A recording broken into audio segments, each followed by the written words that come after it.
英語聞き流しリスニング、英語テキストと MP3 ダウンロード、その他の物語はホームページからお聞きいただけます。88thpp.com 88thpp.com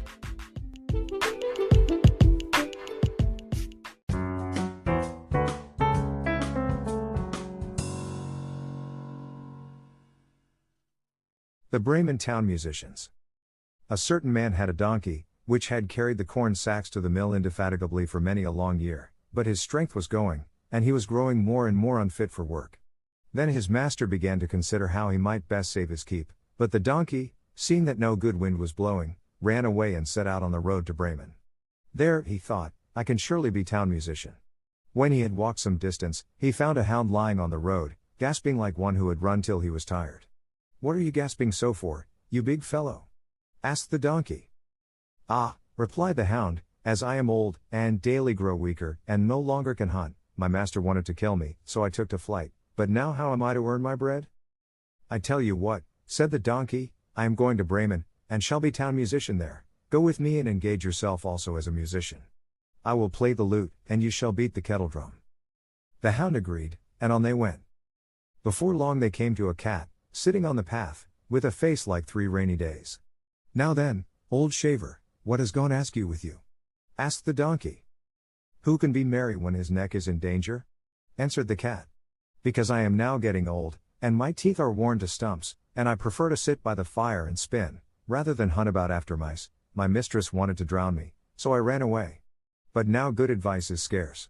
Where am I to go?" "Go with us to Bremen. You understand night music, you can be a town musician." The cat thought well of it, and went with them. After this the 3 fugitives came to a farmyard, where the cock was sitting upon the gate, crowing with all his might.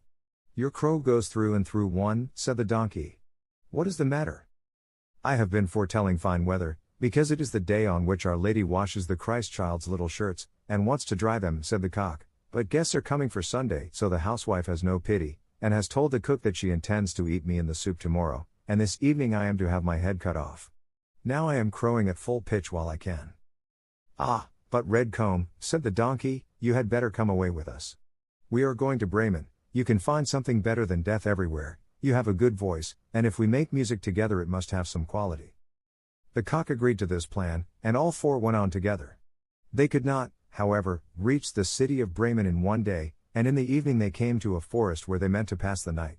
The donkey and the hound laid themselves down under a large tree, the cat and the cock settled themselves in the branches, but the cock flew right to the top, where he was most safe. Before he went to sleep he looked round on all 4 sides, and thought he saw in the distance a little spark burning, so he called out to his companions that there must be a house not far off, for he saw a light. The donkey said, "If so, we had better get up and go on, for the shelter here is bad." The hound thought that a few bones with some meat on would do him good too. So they made their way to the place where the light was, and soon saw it shine brighter and grow larger, until they came to a well-lighted robber's house. The donkey, as the biggest, went to the window and looked in. "What do you see, my grey horse?"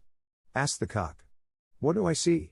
answered the donkey. "A table covered with good things to eat and drink, and robbers sitting at it enjoying themselves." "That would be the sort of thing for us," said the cock.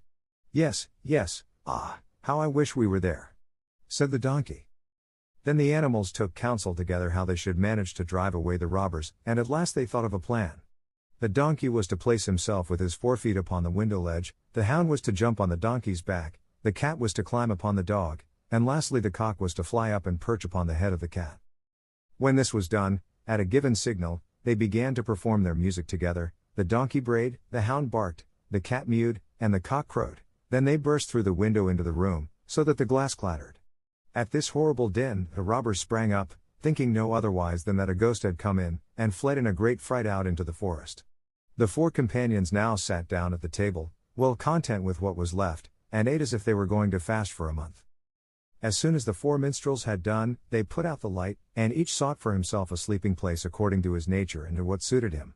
The donkey laid himself down upon some straw in the yard, the hound behind the door, the cat upon the hearth near the warm ashes, and the cock perched himself upon a beam of the roof, and being tired from their long walk, they soon went to sleep.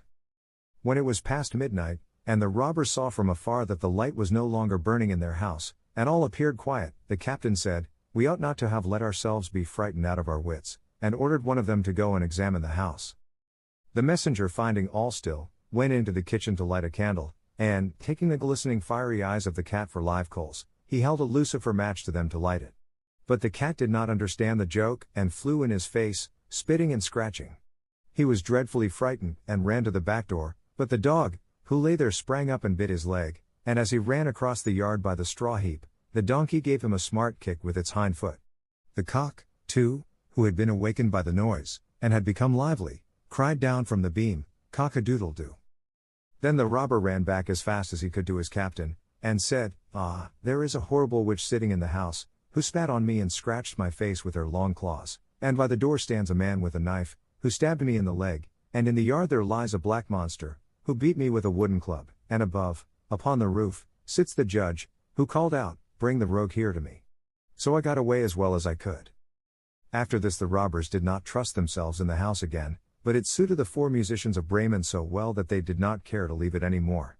And the mouth of him who last told this story is still warm.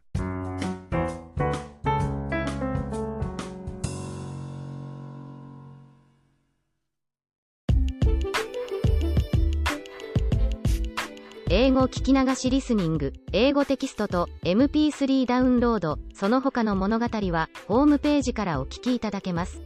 88thpp.com 88thpp.com